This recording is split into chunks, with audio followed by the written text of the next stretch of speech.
The Twiddlebugs' Dream House. Story by Pat Torenborg. Photographs by Alan Gellman.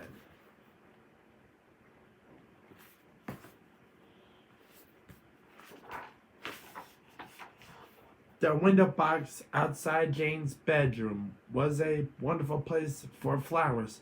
It was almost always sunny, with enough rain to make the flowers grow. Mr. and Mrs. McTwiddle thought it was also a wonderful place for young Twiddlebugs.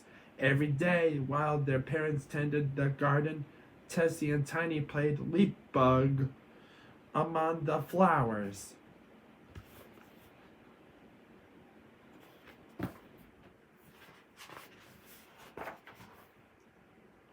Each night, as the McTwiddles nestled into their cozy matchbox beds, Tiny asked, "What's inside the big house behind our window box?" Mr. McTwiddle always answered, "Nothing that would interest you, Tiny. Isn't it pleasant to be as snug as a bug in a rug there in our little cookie carton?" And they all agreed that it was. Each day at breakfast, Tessie asked, "What's inside the big house behind our window box?" Mrs. McTwiddle always answered, "Nothing that would interest you, Tessie. Isn't it nice to be safe and cozy here in our room, little cookie carton?" And they all agreed that it was.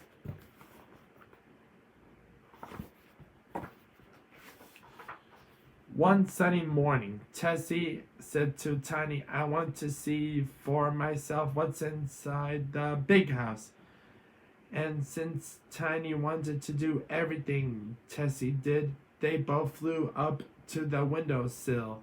"Oh, look," Tessie cried, as they peered through the window and saw a dollhouse.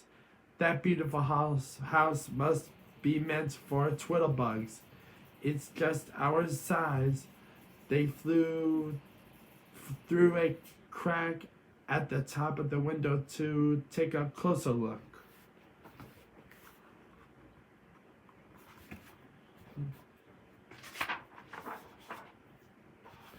"Oh, look at those soft armchairs," cried Tiny. "They're not like those hard crooks we sit on. And I bet the beds are more comfy than matchboxes," said Tessie. "I want to live there."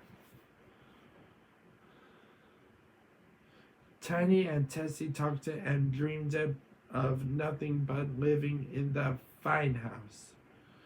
That night at bedtime, Mr. McTwiddle said, "Isn't it pleasant to be as snug as a bug in a rug here in our own little cookie carton?" Only Mrs. McTwiddle agreed that it was.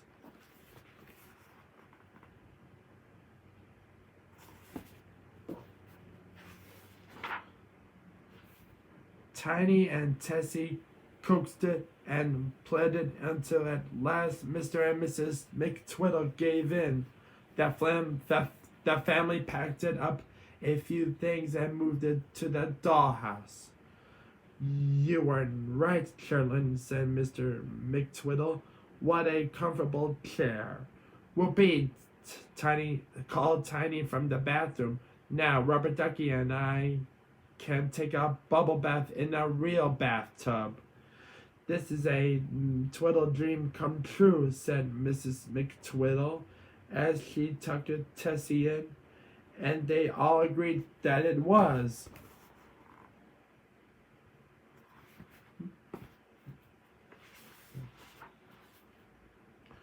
Next morning, after the McTwiddles had gone back to the window box and tended their garden, the little girl who lived in the big house came to play with her dollhouse. The beds would look better downstairs, Jane said to herself, and the armchairs would look better upstairs. and she moved all the furniture around.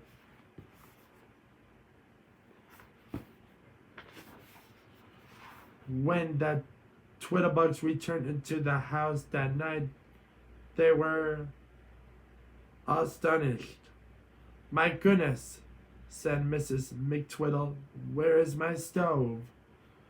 "My goodness," said Mr. McTwiddle, "there's a stove where my armchair used to be." "I'm sure the refrigerator was in the bathroom this morning," said Tiny.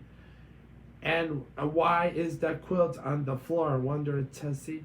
This is very mysterious," said Mr. McTwiddle. But the McTwiddle stayed on in the new house.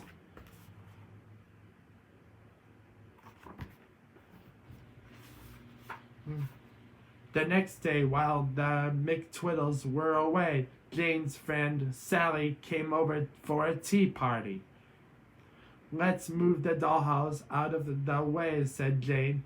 "Try to be careful so nothing falls out."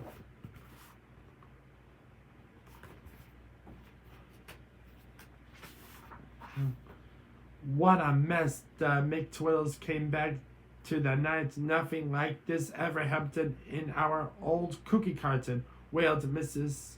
McTwiddle. Tessie started to cry. This house isn't so wonderful after all," she sniffed it, turning a chair right side up again. And they all agreed that it wasn't.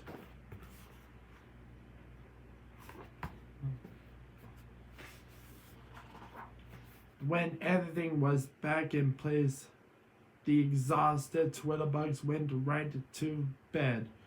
But Mr. McTwiddle couldn't sleep. He had a feeling that something awful wasn't about to happen. Suddenly, a fat, furry leg darted in the window. Then a fat, furry paw landed right on him. "Eek!" he screamed. "There's a monster trying to get in!"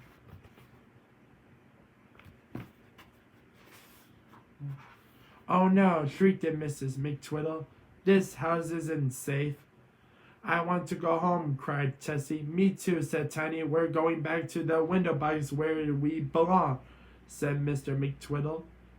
They quickly packed up their things.